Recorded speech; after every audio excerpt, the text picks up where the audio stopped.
उसका पता है कि ये तो बड़ा ही फ्रेजाइल है कि अगर बोलेंगे तो इसको फर्क पड़ेगा या तो ये रिएक्ट करेगा या फिर इसको बुरा लगेगा तो उनको मजा आएगा, अगर आपको बुरा लगेगा तो आप समझ गए, या फिर आपको नीचे गिराएंगे तो आप इंसल्टेड फील करोगे। तो दुनिया खेलती रहेगी आपके साथ में।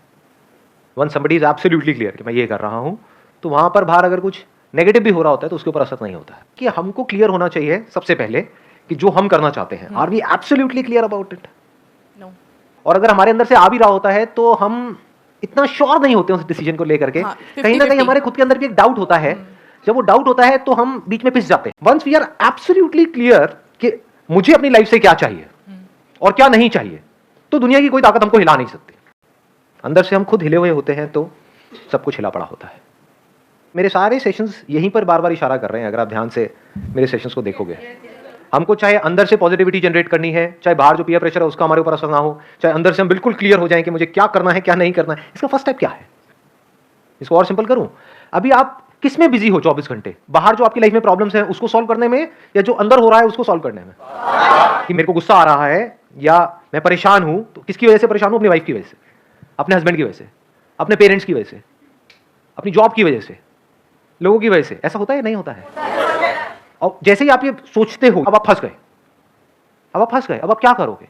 अब आप सोचोगे अपनी वाइफ को बदलने के बारे में, जो आज तक कोई नहीं कर पाया इस पूरी दुनिया। इम्पॉसिबल टास्क पे आप निकल जाओगे।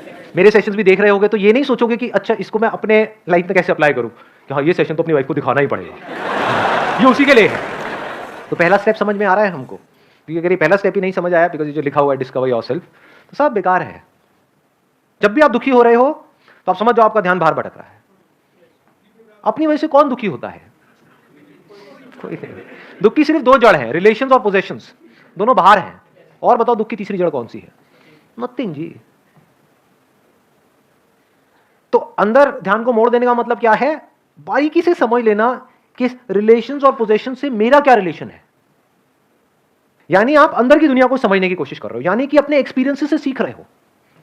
ऐसा हम बोलते हैं बट कभी भी करते नहीं है। हम एक ही गलती को बार बार रिपीट करते हैं। हम एक गलती करते हैं, उसकी वजह से दुख होता है। कोई झूठ होता है, उसको सच मान लेते हैं, उसकी वजह से दुख होता है। फिर वही गलती बार बार रिपीट करते हैं और दुखी होते चले जाते हैं। फिर डिप्रेशन में चले जाते हैं, फ्रस्ट्रेटेड हो जाते हैं, एनर्जी धीरे धीरे खत्म हो जाती है। उस सबकी जड़ क्या है? अगर मैं आपको एक लाइन में बताऊं, एक ही गलती आप रिपीट करते चले जा रहे हो। वो गलती क्या है? झूठ को सच मान लिया है।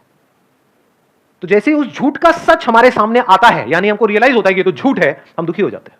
आपको समझ आ जाए कि क्या झूठ है क्या सच है, तो कहीं कोई प्रॉब्लम ही नहीं है। बिल्कुल तेजी से आगे बढ़ोगे, कोई कंफ्यूजन ही नहीं है। डिसअपॉइंटमेंट कभी भी हाथ नहीं लगेगा। बारीकी से समझते चले जाओ जो बातें मैं बोलने वाला हूं। ये नहीं कि सुनते ही आप कहोगे नहीं ये तो बकवास है, मुझे पता है क्या आएगा आप लोगों के माइंड में। सच सुनने की आदत नहीं है ना, झूठ ही हमको सच लगता है। मैंने क्या बोला, ये बात, इसकी गहराई आप देख पाए। जब भी आप दुखी हो रहे हो तो किसी ना किसी झूठ को आपने सच मान लिया है और दुखी हो रहे हो। बड़ी गहरी बात है ये। मतलब एक्चुअल में दुखी होने का कोई रीजन नहीं है। दुख और दर्द में हमको फर्क पता है ना? दर्द मतलब फिजिकल पेन, तो दर्द है इस वजह से दर्द हो रहा है। दर्द मतलब यहां पे इसको ऐसे किया है ना, निशान पड़ा तो ये दर्द हुआ। This is pen. पेन है जिस वजह से दर्द हो रहा है, लेकिन उस पेन की वजह से मैं दुखी हूं या ना हूं, क्या हमारी चॉइस है या नहीं है?